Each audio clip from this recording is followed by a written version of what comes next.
I think when America joined the IMO in the early 70s, I think, then like everything that America does, it creates a splash, so most countries started to come in. In terms of recognition, see, if you win a medal, I think in physics, or I don't think you would get an admission in MIT or Oxford or whatever. Whereas if you get a medal in the Math Olympiad, you would get admission. The other good thing about having the young people who are observers who are along with the team is that after about dinner, let's say 9:30, 10, they'll go and play some poker or something, you know. So I don't understand the rules of these games, but they'll play from maybe 9:30 or 10 till 1. In fact, the joke about the Chinese team goes this way, that if you take the Chinese from the American team and the Chinese team, you take their pictures, you jumble them, and then you ask somebody, sort the Chinese team and the American team. It's going to be a very tough task. The American Chinese are better than the Chinese Chinese. Huh? That's what it looks like from this year. But it's not true. Like last year, it was the other way around.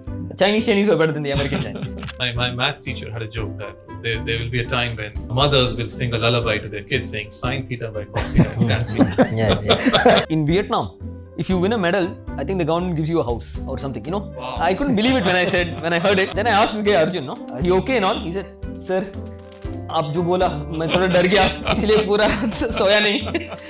And he didn't sleep the entire night. So actually he slept entirely in the flight. Statistics is not mathematics, but mathematical statistics is statistical mathematics. Now, a weekend ago, 2 unprecedented events happened in the city of Bath, Somerset, England. An artificial intelligence system from Google's DeepMind won a silver medal score at the 65th International Mathematical Olympiad, a sign of things to come. The second unprecedented event would make all of us Indians proud. India finished 4th, which was our best ever performance at the International Mathematical Olympiad. And we trailed behind South Korea by just 1 point. The Indian team won 4 gold medals, 1 silver medal, and 1 honorable mention. Rushil Mathur, Anand Bhaduri, Aditya Mangudi Venkata Ganesh, Kanav Talwar won gold medals, Arjun Gupta won a silver medal, and Siddharth Chopra received an honorable mention. The response to this year's success was quite different compared to the tepid responses we have received in the past. Prime Minister Narendra Modi tweeted, "It's a matter of immense pride that India has come 4th in its best ever performance in the International Maths Olympiad. This feat will inspire several other youngsters and help them make mathematics even more popular." Several mainstream media websites covered the event, and the medal winners are being praised all around. With this in mind, it is an honor for our channel to host the first ever podcast with the people who made this happen. We are proud to have with us the current and former team leaders of the Indian team at the International Mathematical Olympiad. Please welcome Professor Krishnan Sivasubramanian. Namaste. Yeah. And Professor Niranjan Balachandran, Namaskar. Professors of Mathematics at the Indian Institute of Technology, Bombay. Professor Krishnan led the team in this year's edition of the International Mathematical Olympiad. And Professor Niranjan led the team in 2022. Professor Krishnan, Professor Niranjan, welcome to the show. It's a great pleasure to be here. Very nice to be here. Yeah.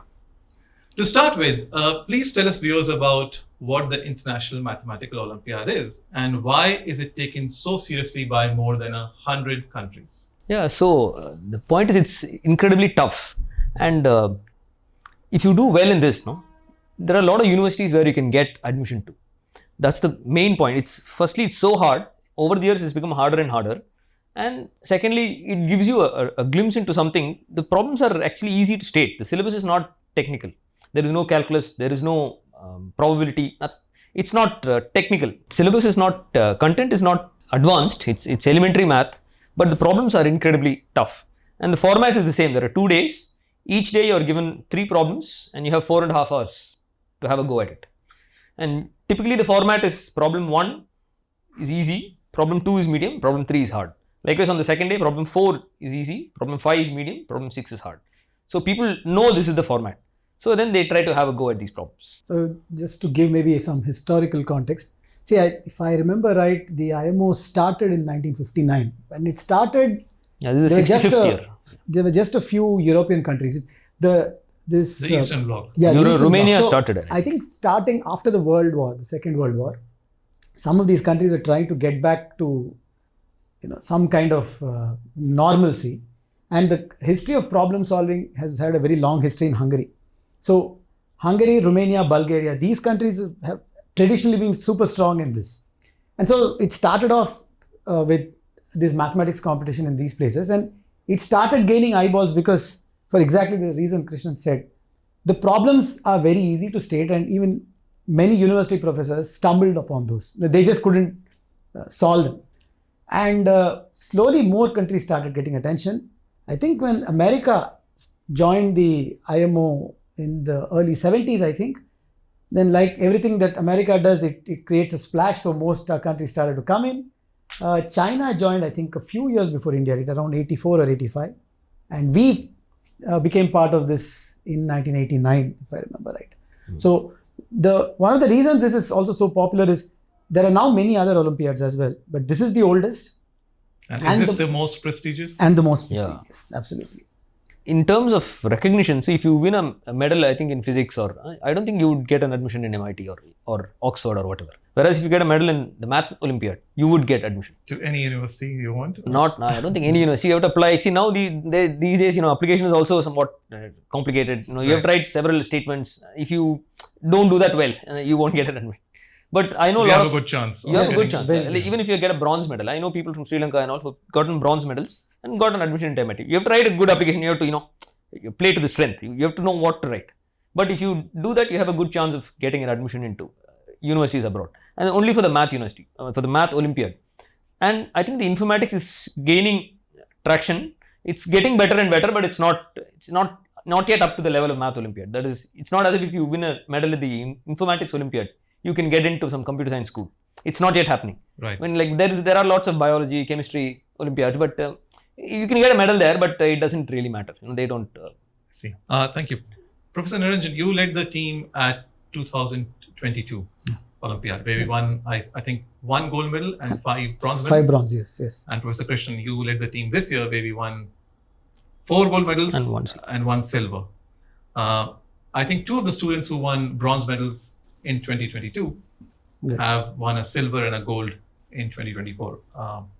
Aditya and Arjun, if I'm not mistaken. Yes. How have you seen these young wizards or prodigies grow in the last 2 years? How their problem-solving skills and how their mathematical expertise has grown with your mentoring and with the participation at the IMOs? So, in fact, both these contestants were also there in 23. So, they were also part of the team in 23. So, I think Aditya won a bronze in 23 as well. Arjun won a gold in 23. So, for Arjun, this has been... So, Arjun now has the entire spectrum. He has a bronze, silver and a gold. Aditya has 2 bronzes and a gold. But Aditya has 1 more shot. He's just finished his class 11. He's just getting into class 12. So, the first time, so in 22, for both Arjun and Aditya, it was their first time. So, there was that little bit of nervousness that was there, maybe. But now they're pros. So, they've just gotten better and better. And I mean, one of the things about the mentoring that I should say is more than something we have done, the support staff and one recent change that has happened with India's participation in the Olympiads has been that past contestants from previous years have actively been part of the training program. They bring in their own experience into what it takes to write the exam, how you go through and so on.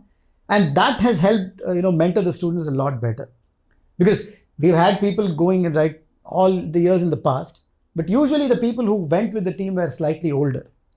What is happening now, the dynamic change that is happening now is the support staff around the team is getting to be much younger in age. And that is rubbing off very well. So the students are learning from their own peers and they're getting better. I mean, it's wonderful to see that they're doing so well. Yeah. Great to hear. Yeah, so in particular, see, when you get a class and the person who lectures, let's say, won a silver medal in 2018, then you're really interested, It really matters. As opposed to somebody, maybe he's a famous mathematician, he comes and does something. Suppose the person who does it won something in, let's say, 18, 19, whatever. That he's a role model for you, is it not? So that really matters. So I think for the students, it really mattered. So getting in past contestants and medalists into the program, it was a good change that we've done. Every country does it. I think we started only about 2014-15. Around that time, we started getting them involved in the program. So that is, I think, making a difference. And if you look at some other teams, the other thing is this time there were two observers. They were also they're reasonably young. One of them is Rohan Goyal. He's a past medalist, and because of that, the team gels as a unit, as one individual unit. So even though there are 10 of us, we are one unit. Whereas if you see some other countries, so there are actually 6 contestants. They barely talk among themselves. It's just like, some countries by themselves, they are just so reticent. They are just so, cold by themselves. I shouldn't say cold. They just, they limit themselves to themselves. They don't interact much. Whereas if you look at our teams, somebody will give an idea, the other guy will pounce on it and take it to some, oh, if that is true, then something else is true. The interaction, the camaraderie within the team is really remarkable here. And if you see, the team, some of the observers, the other good thing about having the young people observers who are young and who are along with the team is that after about dinner, let's say 9:30, 10, they'll go and play some poker or something, So I don't understand the rules of these games, but they'll play from maybe 9:30 or 10 till 1. So, they're always together and, and they'll wake up at whatever time, but they're always together. So it's like one big unit, which is a big difference. So a lot of other teams this year in particular told me that whenever we see you, you're always together. As if is it a positive, is it negative? I couldn't figure out. But for them, that's a surprising thing. That always there are, this group is more or less together. So at max, they'll be like, when we're having meals together, some people would have gone to the side, this side. That's about the difference. Otherwise, we are always more or less together. So that was a big difference because we are now gelling as a unit. Very interesting. Yeah. If you look at the performance of different countries at the IMOs recently, China has dominated the Olympiads for quite some time, followed by the United States, Russia, and South Korea. Even this year, China lost out to the US by a whisker. Yes. And it's a joke that 4 or 5 members of the American team were Chinese Americans. Yeah. So it seems there has been a revolution of sorts about mathematics in China. Why do you think that has happened, and what can India learn from the same? So, in fact, the joke about the Chinese team goes this way, that if you take the Chinese from the American team and the Chinese team, you take their pictures, you jumble them, and then you ask somebody, sort the Chinese team and the American team. It's going to be a very tough task. So, one thing that China does, so my own feeling about the way China works is, it's probably not a good model to emulate because like everything else that China does, they are extremely, the tutelage that students go through is almost cruel. They put them through extremely rigorous regimens and so on, and maybe they do very well in the Olympiad, but whether it translates into something later on is not very clear to me. But what the Americans do is much more healthy because they do exactly what Krishnan was talking about earlier, that past Olympians, they organize these camps later on. Another thing that the American team does is that, which something maybe we can learn. We have other constraints, but if we can make that change happen, it will be better. So the American team, the final composition of the 6 people is more or less ready by February. So they have 5 months when the 6-member team is interacting with all the other people who are training them and so on. So the training is much more rigorous, but it happens in that same way. They sometimes have some sort of activities. Maybe they do something like a treasure hunt with problems. You solve one problem, it takes you to another place. There's another problem to solve, and they do these sorts of things. Now, our problem is that our team finally gets selected only around May. So, and the Olympiad happens in July. So our team actually, the final training of our team only happens for about a month, maybe 5-6 weeks. So Rushil will be able to tell you more about that later. But if we can enlarge that a little more, it will probably be better for the team. But on the other hand, the JEE exam is such an important thing that it's very hard for parents also to ignore that completely. So we are stuck between these two things, and we have to figure out a way to navigate through this. That's my opinion. Yeah. So one thing, as Niranjan has said, so the American Chinese are better than the Chinese Chinese. That's what it looks like from this year. But it's not true. Like last year, it was the other way around. The Chinese were better than the American Chinese. So it happens. And this year in the American team, there was one Indian as well. I Yeah. saw that. Yes. Yeah, I think even Singapore had one Indian. Right. At least the name was, it starts with A. I'm not sure if it's Akash or Akshay or something. Right. Tyagarajan. So it's a properly, it's a South Indian name, yeah. So you could make out that he was clearly an Indian. So that is one thing. The second is the board exams, no? Which if you're in 12th, performance in the board exam has long-term repercussions. So everybody Correct. wants their kids to do well in the board exam. And the board exam happens around March, April. So that time, they don't want to send their kids for any camp. Olympiads. No camp, nothing. No, just finish the board exam. So the board exam is in around March, April. JEE exam is around July, May, yeah. And this is in July. I think there's a 6-month or a 5-month period where students are just writing exams. Yeah, exams, yeah. So that period is, so for us, if you look at some countries, no, so we can actually check this maybe in China, in US. If you have the academic year starting from January to December, then this is very good. This just comes in the middle. For us, the trouble is our academic year starts around July, August and goes till March, April. Right. So when we finish that, it's very close to March, April, and the board exam has enormous, weightage. It weighs on every parent. I don't blame them. So you have to ensure that your ward does well, your kid does well. So that period is, you have to study. You cannot focus on other things. And then within some time there is this JEE exam. Within some time there is this Olympiad. So these three come in quick succession if you're in class 12. So those who are in class 11 and 10 have a better. So at least for them can something be done. These kind of things one can try. But because of these three things which are very close to each other, which appear in quick succession, the team selection happens kind of late for us. So if you can finish, if the teams can be selected and then they can be, preparation is the key actually. China prepares so hard. So I think given the preparation that we do, our talent is so good that our results are so good. Had we prepared for 3 months, 4 months, I think our results would be even more spectacular. The preparation time is just about it. 1 month, 1.5 months, that's about it. We just don't have enough time. That's all. Within that time, we have to keep 4 tests. We have to select a team, and then for the team try to do something. It's barely enough time for us. And within that, we somehow manage to do it. And every year, slight changes. We have to do some things. Yeah. The dates are not quite conducive. You have to tinker it a little here and there. But it happens. That's okay. That's the point. The main point is these exams. The preparation time. That I think China, US, and all their camps run for longer. And hence, their results are much better. Very interesting. That brings us to the next question that I had in mind. Arguably, the IMO is the toughest mathematical competition in the world. Yeah. I think several notches above the JEE mains or advanced, although the JEE mains and advanced have a much vaster syllabus compared to the IMO. A question that I have in mind is, are the IMOs getting tougher by the year?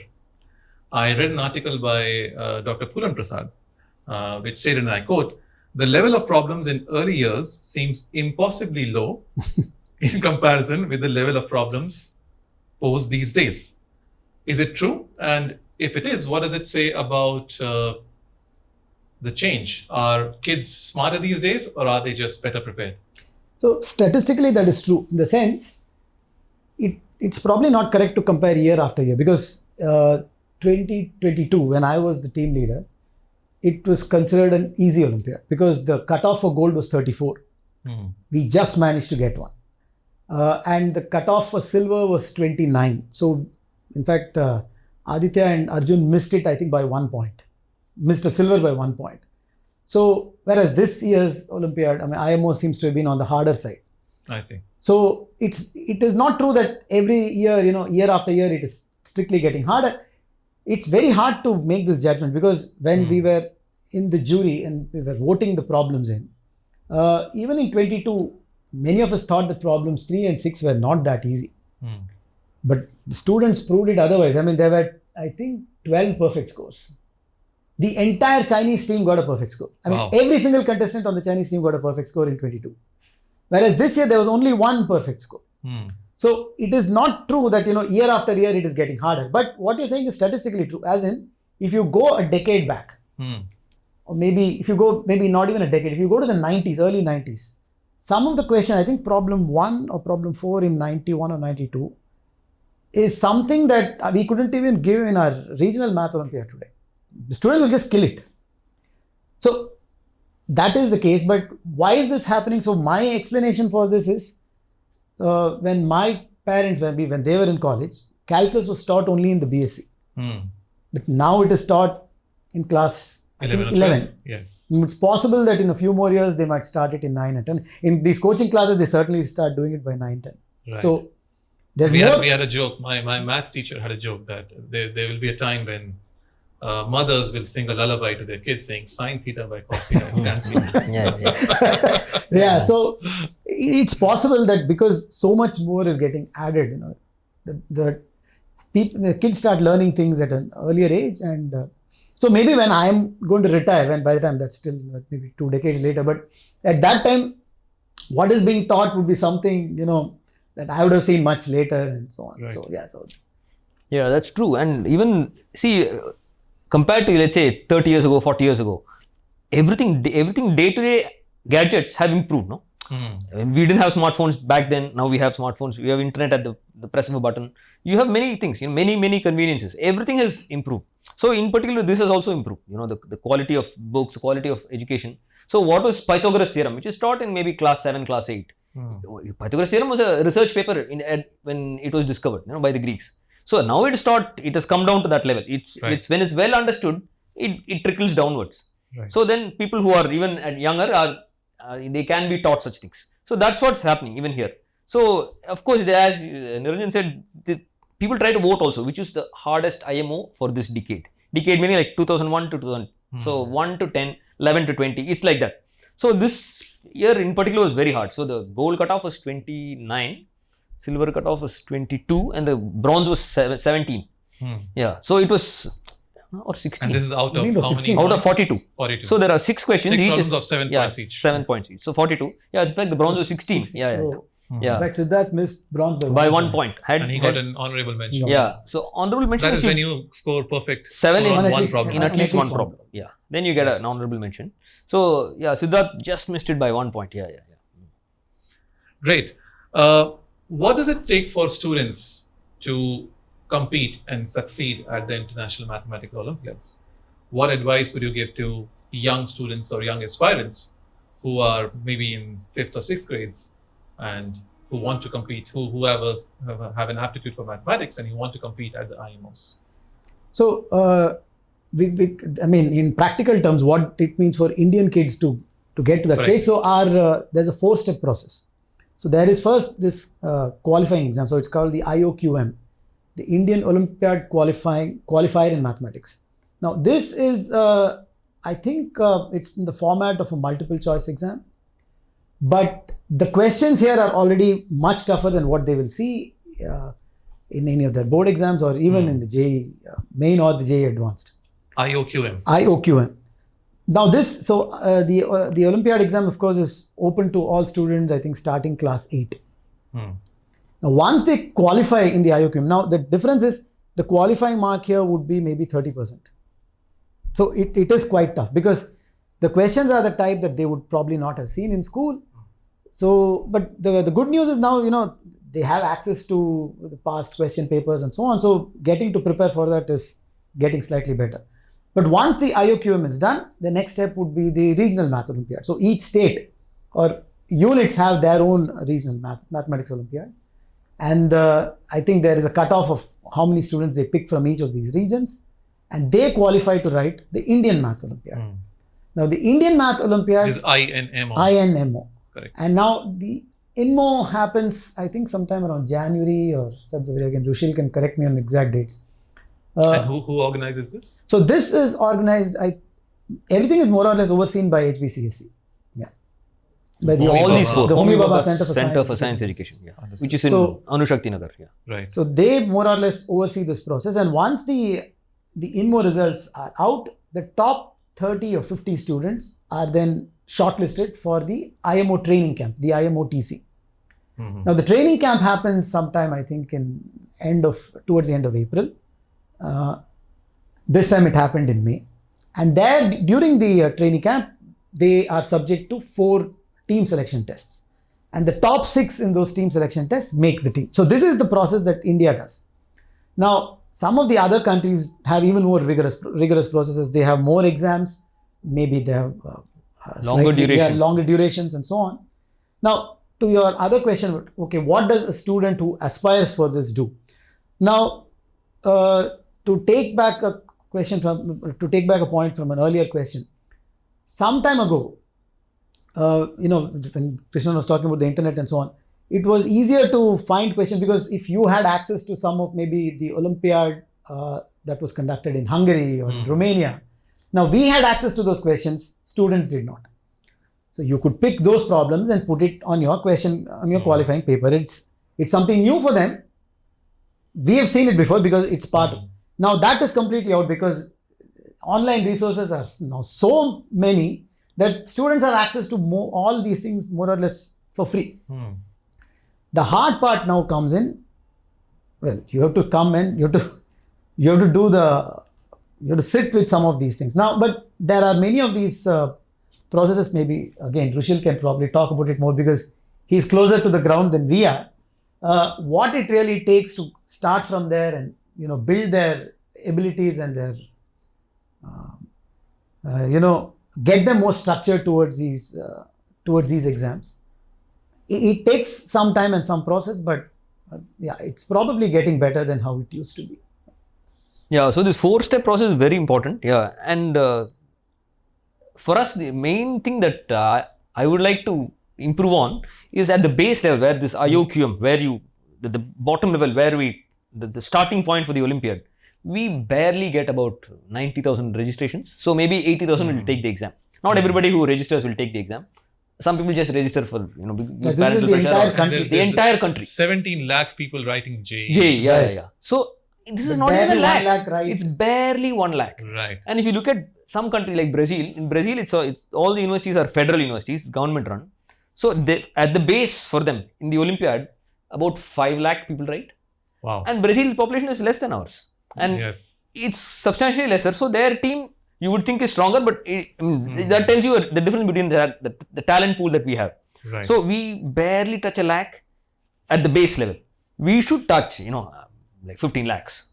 We should get them. And then after INMO, the top 30, top 50 there is a camp for them and then we select 6. We should have 200. I think, in my opinion, we should have easily you can get the top 200. They'll be incredibly smart. And sometimes Does it happens. That also require more funding? Of course, funding require more, of course, more funding. For example, more, we moved the resources. The camp used to be held always in Bombay. So this is the first year in at least my decade. I've been associated with this for about a decade now. 2012, I think I started. This is the first year when we had the camp in Chennai. And the reason is very simple because almost all Olympiads happen at the same time. Biology, physics, chemistry, math, everything. So when you want to call resource people to the camp, you have to give accommodation. For us, it's easy because we are Bombayites. Yes. So we can just go in the morning, come back in the evening. So we don't need accommodation. But if you're going to call somebody from Bangalore or Madras or wherever, you'd have to host them. The guest house has 20 or 25 rooms. It's not enough. 5 Olympiads, more or less same time. So it gets too tough. Right. And then you have to take care of their catering, the institute, you have to take care of their basic needs. So then I think we moved out this time. And I think students were also happy. We are also happy. It's a different experience. So CMI, we moved to this place called Chennai Mathematical Institute. I see. So it was very good. I think students, the food at least, they were very happy. So you can ask them about the food. But the main point is this, that... but they would miss the vada pav. Yeah, maybe they miss. Certain things they may miss, but they can have maybe some other something, Mysore bonda. It might be an attraction. So the point is, the resources is a constraint. Right. So we should get more people, we should touch more people. That's what I think.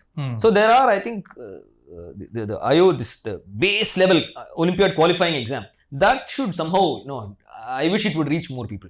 So I don't know, what we should do. We have to do some outreach, try to make this popular, maybe this podcast will help and make people want to do this. Yes. So suppose you do well, what do you get? So at least the other thing is MIT values this. But I don't think there are I think 4 institutes in India. Indian universities, that's what I was asking. Indian universities, see, IIT Gandhinagar gives, ISI gives admission, CMI gives.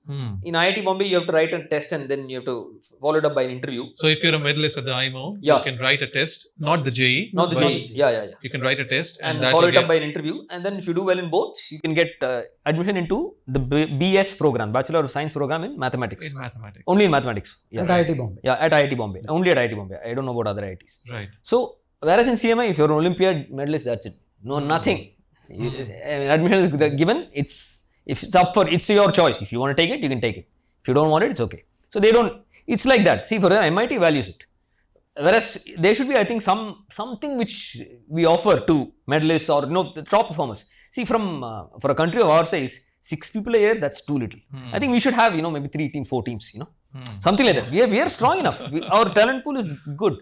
If you see some of the kids, they're incredibly smart. Right. So talented. They're so quick on their feet. So those are the things, our strength. And I mean, we select only 6. So that itself, and our process is good, it's fair. That's why we are able to do something well. But I think we could get even better by tapping into more, because we are only tapping into, as I said, just about 1 lakh, barely 1 lakh at the base level. So if that can be improved, that will be really good. But some planning is required, some outreach. This requires a lot of planning and a lot of work. So I hope the policymakers and the universities and one of the many billionaires India has, they heed to your advice and come together and do something to make maths more popular and have support system which celebrates, which not only nourishes but also celebrates young whiz kids. And So I was told by a colleague, one of our colleagues, Jugal Verma, he was mentioning that in Vietnam, if you win a medal, I think the government gives you a house or something. Wow. I couldn't believe it when I heard it, but it sounds too good to be true. But you don't have to go all the way and give them an incentive of maybe a house, but something more, no?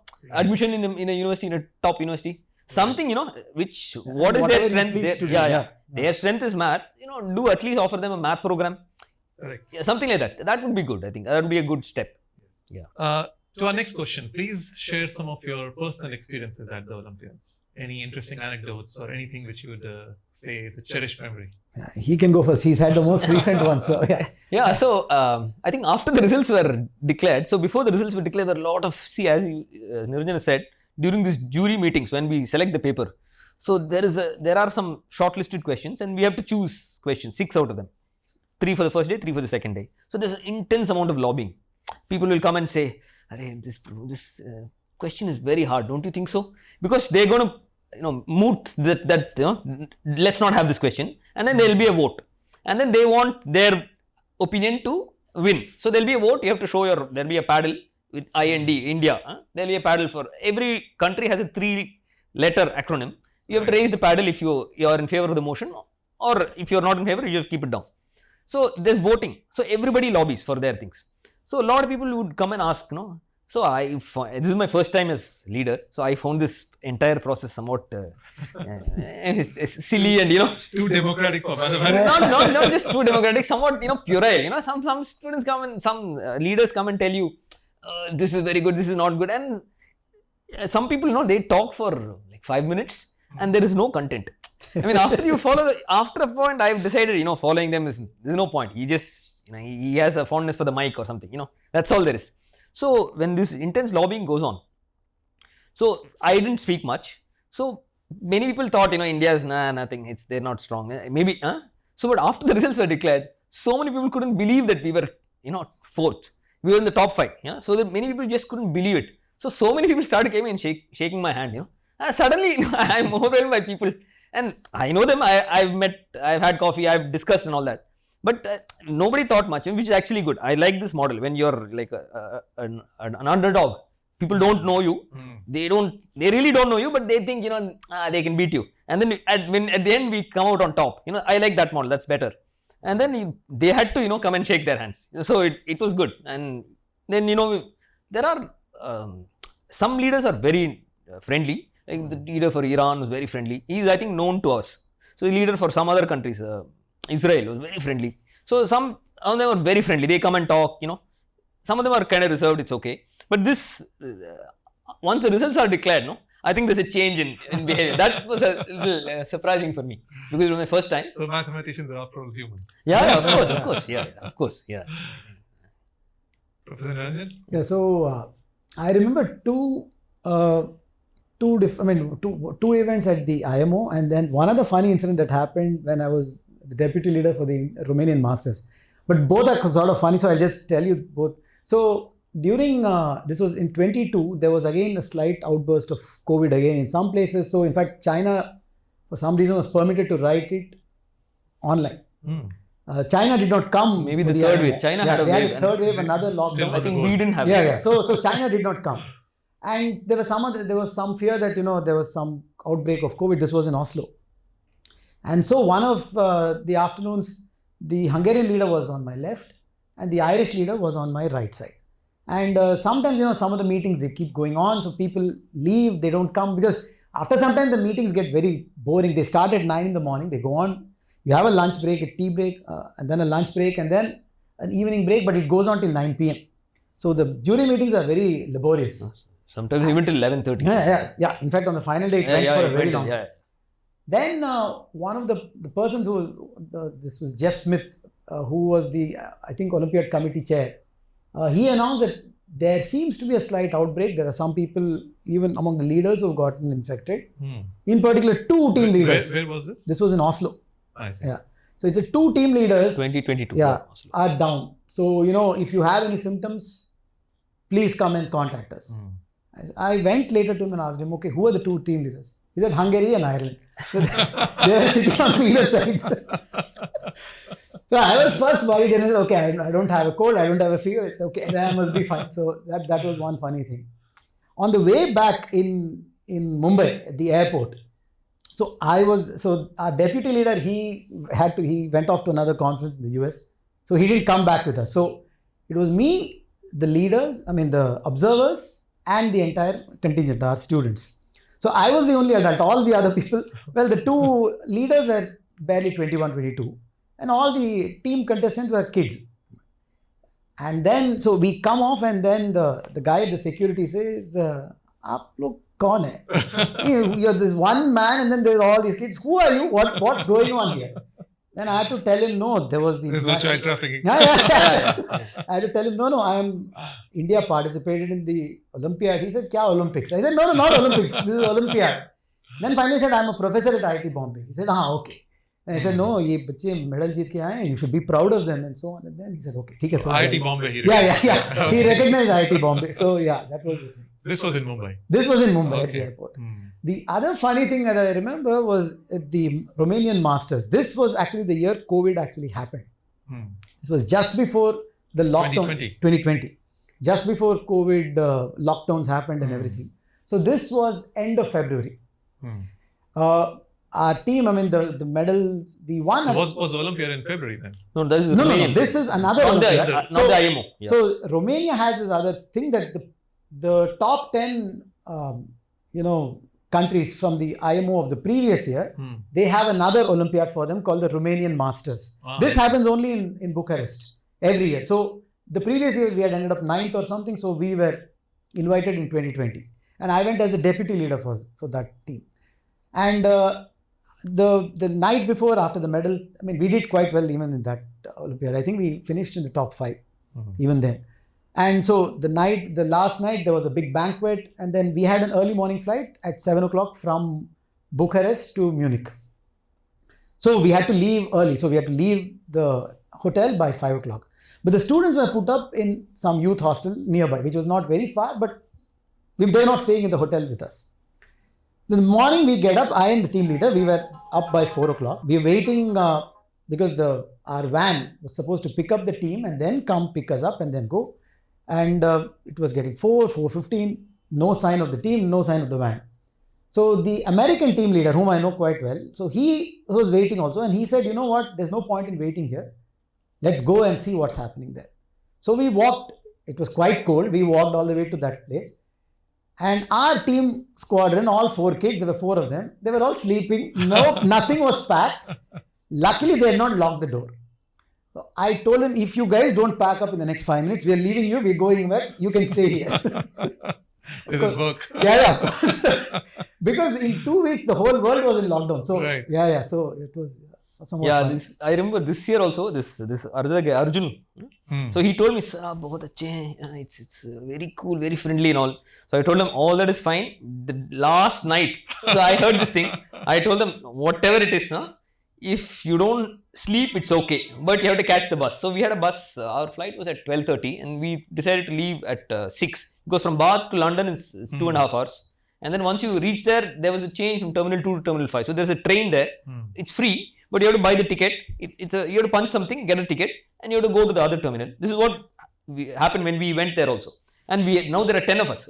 So there are all of us have luggage. So it may take us more time. That was the worry. So we left early, so that we have a lot of time. And this immigration costs, I think it cost them 1.5 hours or something when the team came. So when I went with the observer, there were just 2 of us. So when we are going there, we go as 2 people go first, then the remaining 8 go. It's 2 different dates. We don't even meet the team. During the opening ceremony, we are at some higher altitude. It's like an auditorium where we are at the balcony. So we are sitting there, we can just wave at them. That's all. Now they'll say India, and then these people will carry the flag, and then we can just wave at them. That's all we can do. There's nothing else we can do. And we don't even meet them because we know the paper. We are not, the sanctity of the exam has to be maintained. So we cannot even talk to them. So the first day they write the exam, then there's something scanned and sent to us, then we start working. On the second day when the exam is in progress, we go towards them. We move. So we were hosted in Bristol, which is 18 miles or something from Bath. So that takes some time. So this the last day when I told this guy Arjun, and he was the only guy I had some fear about, that I don't care if you don't sleep, it's okay, but make sure you come to the bus. So I had asked, there was one transport in charge, one very nice lady, British lady. So I told her, 6 o'clock we wanted to leave at 6. She said, yeah, okay, how many people? I said 10. She said, all 10, 6? I said, yeah, I mean, we are going together. See, some teams may, depart differently at different times, so it's okay. So, and she said, and I asked her, 6 meaning, is it okay if we leave 6:05, 6:10? Is it okay? Like Indian. I thought, Indian stretchable time. So I just thought, let me just ask her. And then she said, no, 6 meaning maybe grace time of 1 minute. And I thought, 1 minute is grace, 1 minute is normal for us. So then I knew, I have to go there so I went there at 5:30. Maybe if it was a Germany, then 5:59, yeah. 59. One second grace. Correct. Yeah, Belgium will come, at 5:55, maybe 55 seconds they'll come. 5 seconds before departure they'll come. So, and then nobody came. So, sorry. Nobody had come. And so I called them. They're not picking the phone. So I really got worried. I got worried because I had known this experience that Niranjan had. So, anyway, I called the other deputy leader and others. They said, no, we are coming. We are on the way. So I knew they were on the way. So I told them, who are all ready, you send them first. Because this lady was also asking me. So you said there are 10. There are only 2 of you. Where are the remaining 8? So I was worried, there will be a repeat performance. But thankfully, almost everybody came. And then I asked this guy Arjun, so are you okay and all? He said, sir, आप जो बोला मैं थोड़ा डर गया इसलिए पूरा सोया नहीं. And he didn't sleep the entire night. So actually he slept entirely in the flight. It was an 8-hour flight, but it's some 13 hours because we lose some time when we come back from there. So in the flight he was asleep. So he realized that the only time I was strict was when I told them if you miss this bus, you're on your own, man. We can't help you, And that was even though I know technically they're minors, we are there to help them. Right. But I had to threaten them with this. And somehow it worked, He was the only guy I was worried about. And he said, sir, aapne bola itna zor se bola. Main soya hi nahi. I thought he was kidding me, but indeed he had not slept. And the entire flight in the return he slept. So, yeah. Wonderful. To our next question. Mathematics and chess are often talked about in the same breath. I believe Terence Tao is an international master in chess, and Rushil here also is a champ at bullet chess. When India participated for the first time at the IMOs, which was in 1989, I believe, we had one chess grandmaster, Vishwanathan Anand, and Debyendu Barua was the second. Today we have 85, and we have three in the top 10, 10 in the top 100, and if you look at the juniors, we have 17 in the top 100. So something happened. There was nobody before Vishy Anand. Anand came, things changed, and suddenly the Indians are taking over on the global chess scene. Since chess and mathematics are both related, so what do you think will make this happen in the field of mathematics? When would we see like a top podium finish, or maybe field medals from India?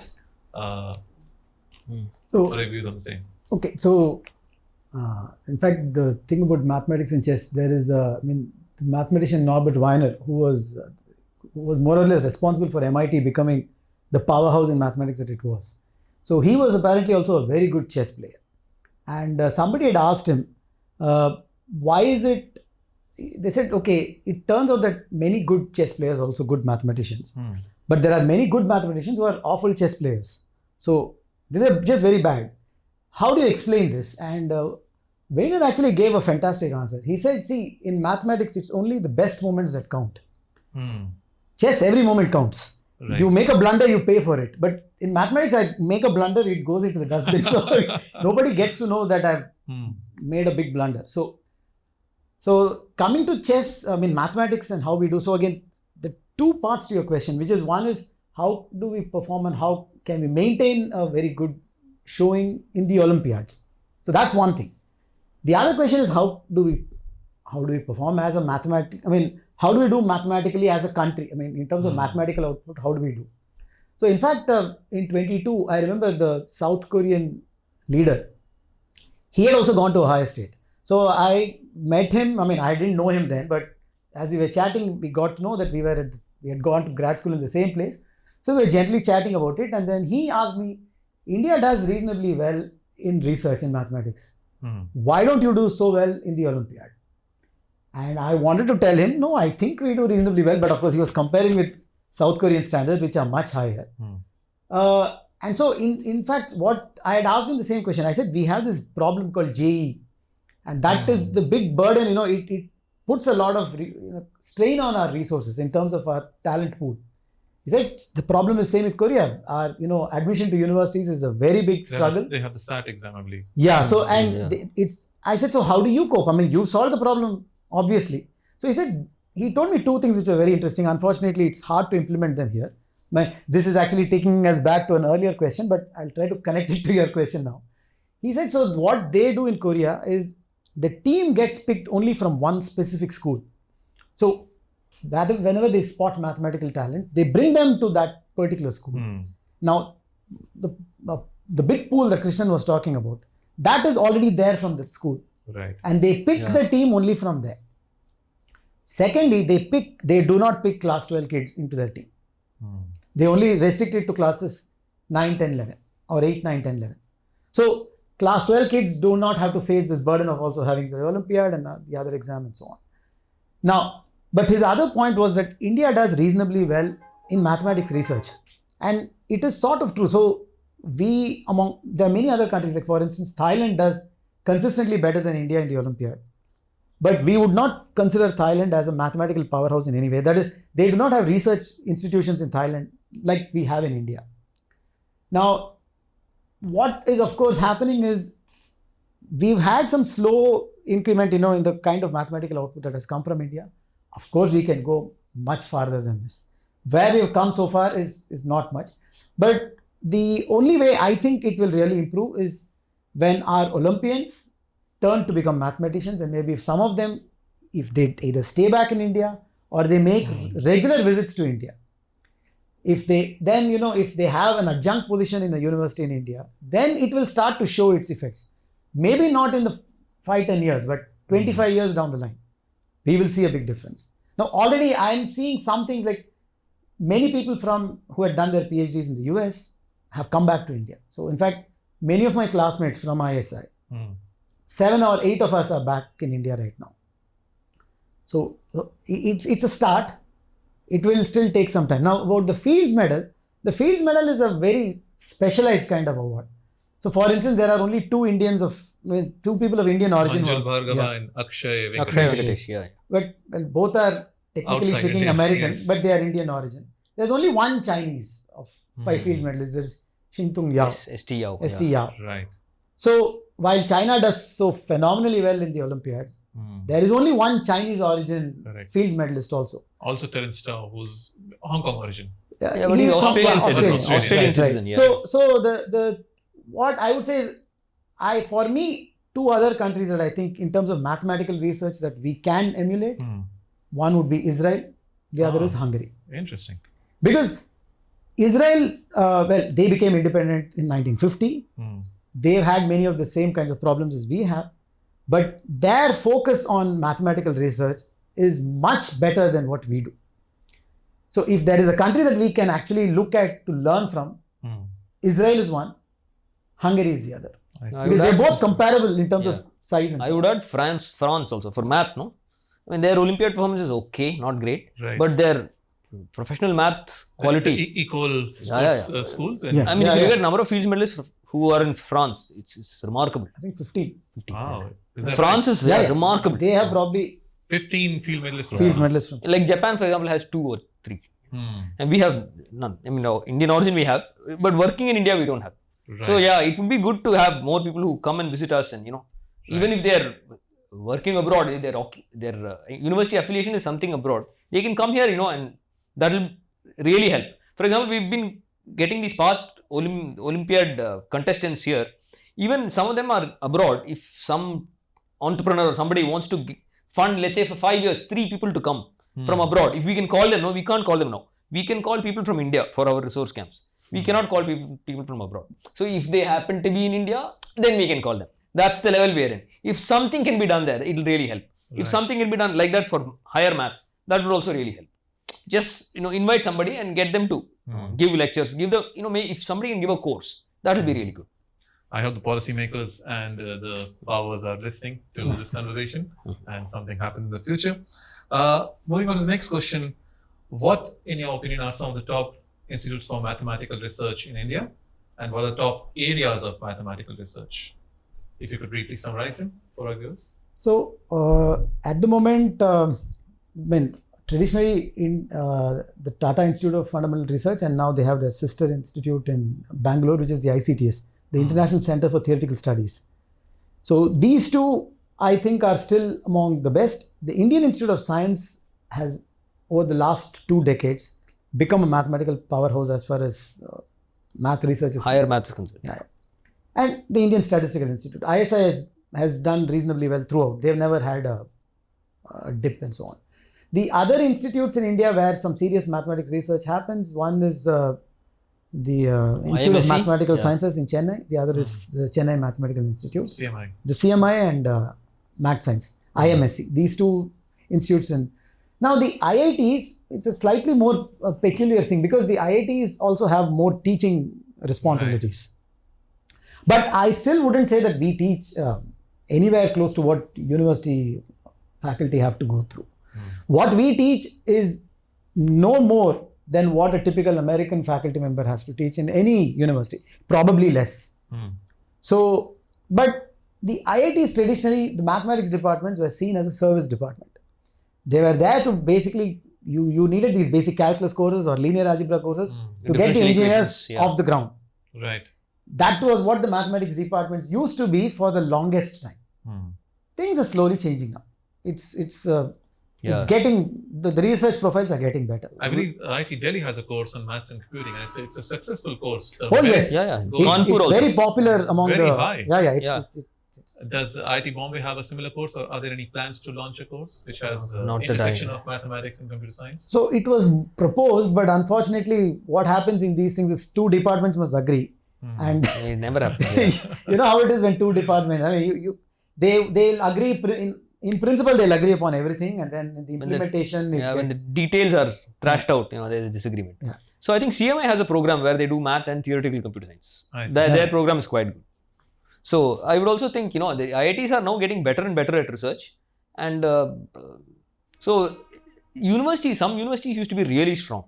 So now, but no longer. That's a little sad. It's because Mumbai University used to be a very good place. There was a person, Srikhande, remarkable design theorist.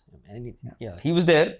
KRP used to work. KRP was a person at KR Parthasarthi. He was at ISI Delhi Center for a long time. He is no more now. But he was working in Bombay University for a while.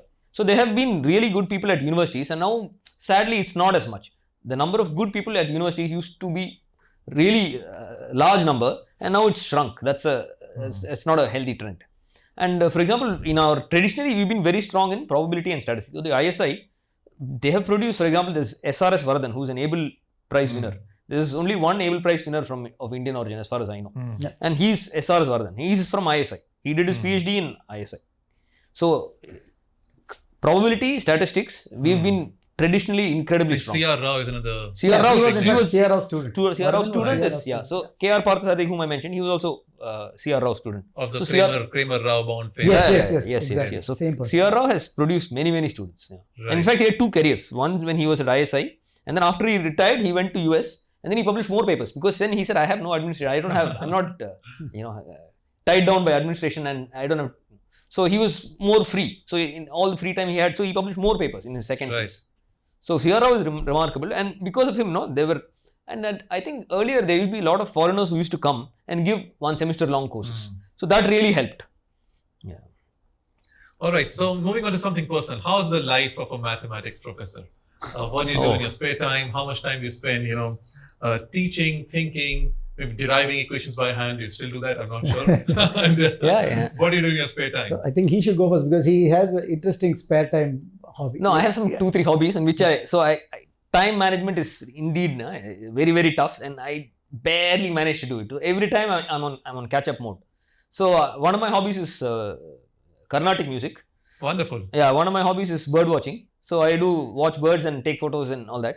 And one of my hobbies is Advaita Vedanta. So that is another interesting hobby. We should have a separate podcast. Yeah, we'll have a to discuss podcast. that. Yeah, today. definitely. So that is one thing. So these, and of course math is, I won't call it a hobby.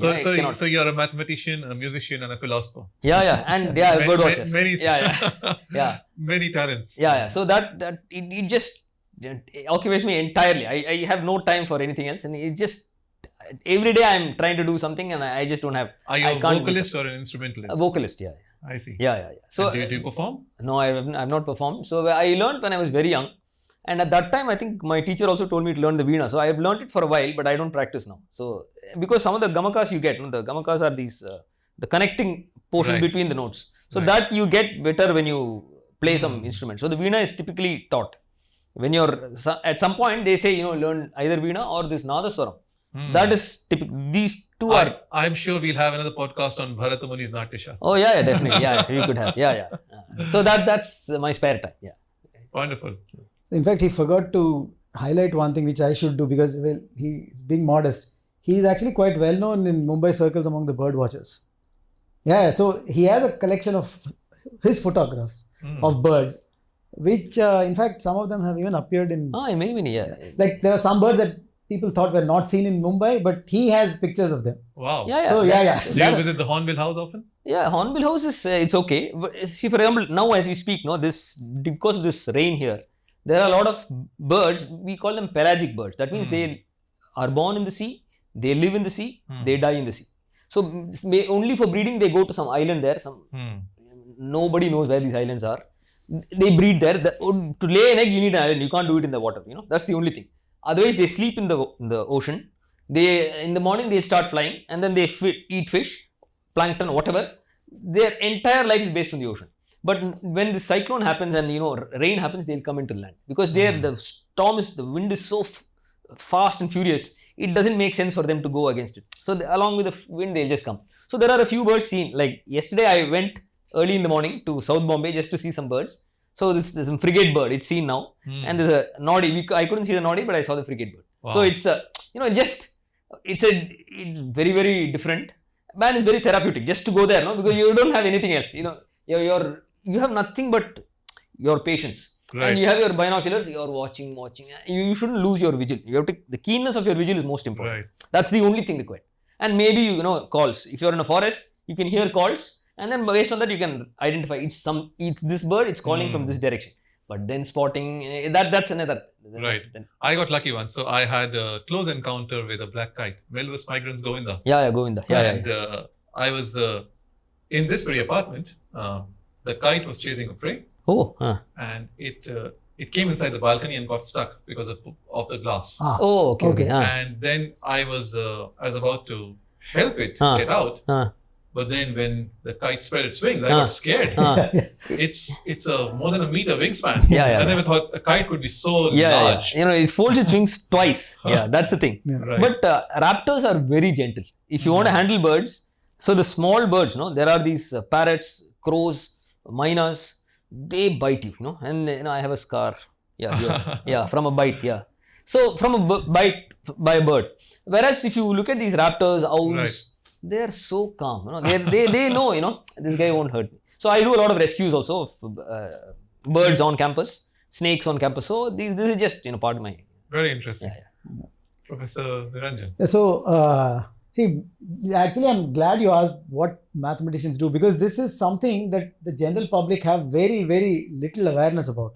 Because I remember once one of my uncles asked me, this was shortly after I joined IIT, so he asked me, so how many hours do you teach? I said, well, I teach a course every semester. He said, okay, how many hours per week? I said, 3 lecture hours. 3 lecture hours is 3 hours. I said, yes. You teach 3 hours and they pay you that much. What do you do the rest of the time? I said, you think that's what they pay you for?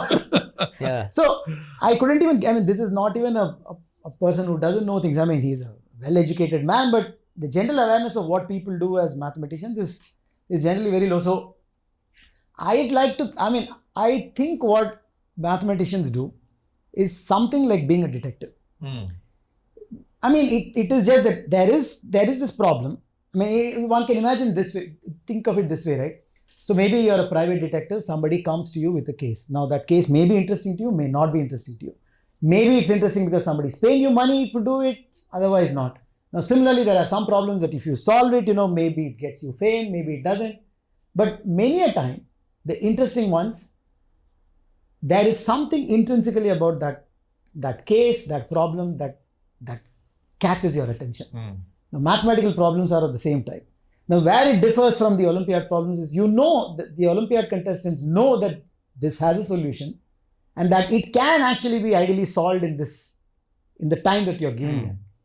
You don't know anything about a mathematics problem. You're given the problem. Yeah. So if you spend more than an hour for the Olympiad problem, it's not worth it. You should go try the other problem. Yeah. Whereas in math, you can't do that. Here, you have this. Which is why for IMO problems, you get a gold medal. Yeah. And for the clay mathematical incident problems, you get $1 million. Yeah, you get Though they say that there are better ways to make $1 million than try to solve those problems. So what I think of is, okay, so there are these questions that for whatever reason, some aesthetic reason, something about the problem catches your attention and you're trying to stab at it. It's literally like you're blinded, you have no idea. You're stabbing at that to see what it gives. And then, bit by bit, so whatever you're doing, the stabbing, everything is mathematical. Right. And it reveals one more facet to you. You don't know what this creature is. It's some weird creature, you have no idea. You just get some snapshots, some facets. And then you try to piece the whole thing together. And sometimes you do see the picture later and it's... So in that sense, it's a very, very fulfilling life. Right. Because what you're doing, one other thing which is, say, you don't have a boss, you're not answering to anybody. Yeah. So it's very pleasant that way. But more than that, mathematical problems are the kind of problems you want to have in life. Yeah. Right. They're not problems you want to run away from. They frustrate you. Yeah, they frustrate you. But they intrigue you. So you can't let go. Yeah. So what the mathematician does is, so when you asked, okay, do you still do things by hand? Yes, I do. I very much do things by hand. Where it needs a computer, I have my students. I said, go check this and see if this works and so on and so forth. Right. Now, hobbies, during my PhD times, I had a musical keyboard. I still have one, though I've hardly played anything for several years now. So I used to play something. Krishnan plays the piano, right? So at that time, because during your PhD time, sometimes you're stuck, you're not doing anything. So all these other facets of you start to come out. So I was just generally fooling around and I was trying to play some things and so on. Then I started making some pieces on my own. I in fact managed to record them, and of course I did a lot of other tricks. So I cut out things that I would edit and record something, edit out the parts that are not good. And the best part was once, and at that time I didn't know how to read music, or I didn't know what chords were, but the first time I saw something, okay, this is F major, and I'm like, oh, I know this, I've been playing this all the while. So now I have a name to what I used to do before. So that was a very pleasant time, but now it's, after I've come and joined here, I've never had the time for it. Right. Now what I do more, I'm interested in reading, and I generally I don't read fiction much. I'm generally interested in either history or philosophy or science, or sometimes podcasts, which is how I stumbled upon you, and so that's We're honored to have you as our viewer. no, thank you. Okay, so people think mathematicians are serious people, and now this conversation has been very serious so far. So let's lighten it up. What's your favorite mathematician, physicist, and engineer joke? There are many of them. Okay. Many of them, about light bulbs. How many mathematicians does it take to? So there is this famous quote by this person called Paul Erdős. He was a Hungarian mathematician. And you have an Erdős number also? Yeah, your Erdős number. Yeah. The same. Yes. Yeah. So he yours is 3. Yeah, mine is 3. And yours Yes, is mine is 3. So he said that a mathematician is a machine to convert coffee into theorems. So then somebody said, maybe a physicist is a machine to convert coffee into what? So there are these. So Right. that what you can fill it with whatever you want. There are these 1,000 other jokes you can get with. So you want to convert coffee into something. So then you put a physicist, then you put half a physicist, half a mathematician. You get combinations of these. So Yeah, one of my favorite ones is a mathematician, a physicist, and an engineer have been given a task of putting a circle around a flock of sheep using the least amount of material possible. What the engineer does is he arranges the sheep in a circle and puts a cord around them, and his problem is solved. What the physicist does, he makes a circle of infinite circumference and then shortens it, shrinks it. shrinks it till the time it encircles Sheep. Okay. the sheep. What the mathematician does, he takes a small piece of cord, creates a circle around himself, and defines himself as outside the circle. Yeah. And, So you just have to define things appropriately. See, for There's one other joke I remember. So this is an instruction asking, okay, how do you make tea? And then so the physicist says, okay, first you boil the water, and then you add the tea leaves, and then as it's boiling, you add the sugar, and maybe you add some cinnamon and other things. Then add the milk a little bit, and fine. Then the mathematician is asked, okay, you're given hot water. How do you make tea? He says, you wait a while, it cools. Now it reduces to the case that the physicist has already handled. you will do the recipe that the physicist says. So that reminds me of another one. So an engineer, a physicist, and a mathematician, they check into a hotel. Unfortunately, fire breaks out in the night. The engineer gets up, he looks around for the fire extinguisher, sprays it all over the room, and puts out the fire, goes back to sleep. The physicist looks at the fire extinguisher, looks at the fire, identifies where the fire is coming from, sprays it at one spot, puts out the fire, and goes back to sleep. The mathematician gets up, looks at the fire extinguisher, and says, a solution exists, and goes back to sleep. And the last one. So, a mathematician, a physicist, and an engineer, they're traveling in Scotland in a train, and they spot black sheep. So the engineer says, the sheep in Scotland are black. The physicist corrects him. He says, no, all you can say is that one sheep in Scotland is black. The mathematician corrects the physicist. He says, no, all you can say is that one side of one sheep in Scotland is black. All right. So was a great interaction session with you. Now for the last question, it's actually a rapid fire round. Okay. So quick questions. You'll have 5 to 10 seconds to answer each, and I'll take answers from both of you. Are you ready? Okay. Let's see. Let's All see. right. So the first question: number file or mathologer? 10 seconds. Convex combination of both, maybe. Yeah. Half of this, half of that. I don't want to choose. Hard to. Okay. Mathematica or MATLAB or back of an envelope? Sage. Sage Math. It's free, open source. Mathematica, I am on the software purchase committee. We end up paying like 10 crores. Oh, wow. An incredible amount to Mathematica. Whereas Sage is free. How about Octave? No, Octave is free, but Sage knows way more. There are advanced modules which are there in Sage. So it's sagemath.org, pioneered by a guy called William Stein from University of Washington. So neither Mathematica nor Maple nor MATLAB, Sage Math. I still prefer the back of the envelope with my students for whichever they are proficient with. So would be R or Python. The students. The third question. You have to prepare presentation slides and you don't have access to LaTeX with the Beamer template. What do? Chalkboard. No, or write it down. The old transparency. That do you have that? No. Chalkboard. In fact, I prefer it. All right. Next question. How many digits of pi do you know by heart? I think I know 4. 4, 5, yeah. 3.1415. Yeah, you don't need more than that. Yeah. May I have a large container of coffee? May 3, I 1, Oh. 4, 1, 5, 9, 2, 6. Oh, I see. That's what I memorized. okay, in okay, the that's Shang great. Habits. That's That's a good. good That's very mnemonic. nice. Yeah, So yeah. that's the only round where I've been. Yeah. No, no, Sure. sure. Okay. If the set of natural numbers is n, if the set of real numbers is r, if the set of complex numbers is c, why is the set of integers z? No, it's German for Zahlen. Zahlen, Yeah. yeah. Correct answer. Yeah. Great. Complete the sentence. The difference between pure math and applied math is? Man-made. Yeah. Pure math and applied math is non-existent. Yeah. True or false? Statistics is not mathematics, but mathematical statistics is statistical mathematics. Statistics is not math, that's false. No, I Statistics don't- is mathematics. Okay. How about the second part? Yeah, the second part is, can you Mathematical statistics is statistical mathematics. Statistical mathematics. Yeah, mathematical statistics. Statistical mathematics. What is the difference? Actually- The difference between the two is Yeah. mine. No, I think that statistics has some bearing, something to do. You have to have your feet on the ground with reality. So Yeah, it is not mathematics. I agree that statistics has something to do with the real world. Mathematics need not have anything to do Is there with some the real philosophy in statistics? Not a philosophy. world. No, Statistics Some you elements try of to. philosophy. if whatever you're doing is Yeah. not going to solve the problem that society or whatever is throwing upon you, what you're doing is useless. I mean, so in fact, one of the things about statistics is what they compute as a statistic first must be computable. Right. It must be something easy to compute.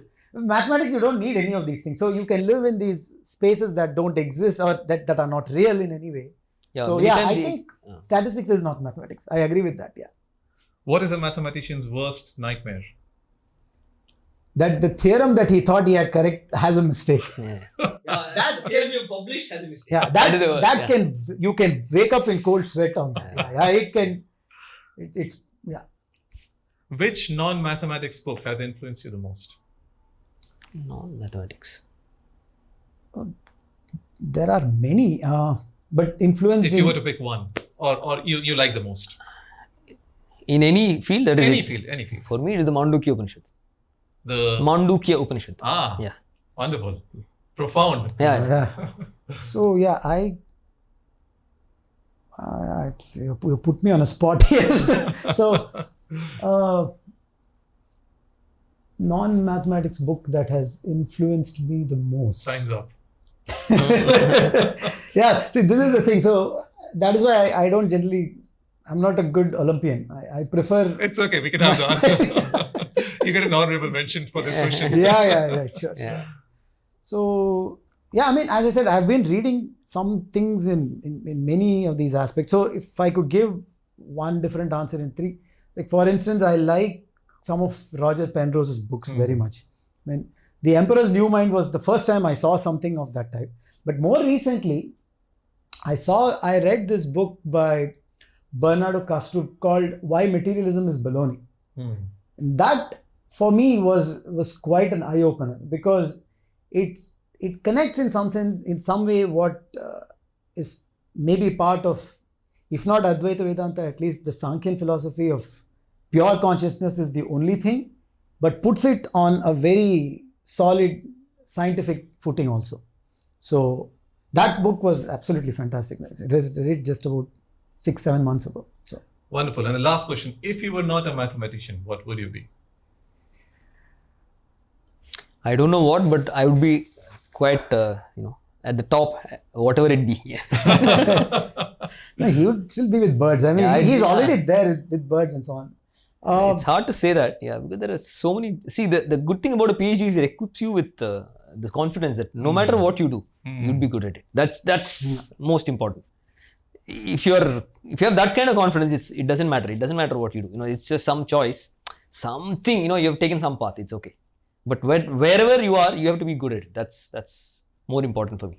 For me, I don't know, because I remember after my PhD or even during my postdoc stint, people were asking me, why don't you apply to this company or something? I never did it. I mean, it never occurred to me that if I don't land a job in academia, I probably am jumping without a safety net anywhere. So actually, I've never thought about that question seriously. So I won't do it starting now also. Right. Thanks a lot, Professor Niranjan and Professor Krishnan, for coming to our show.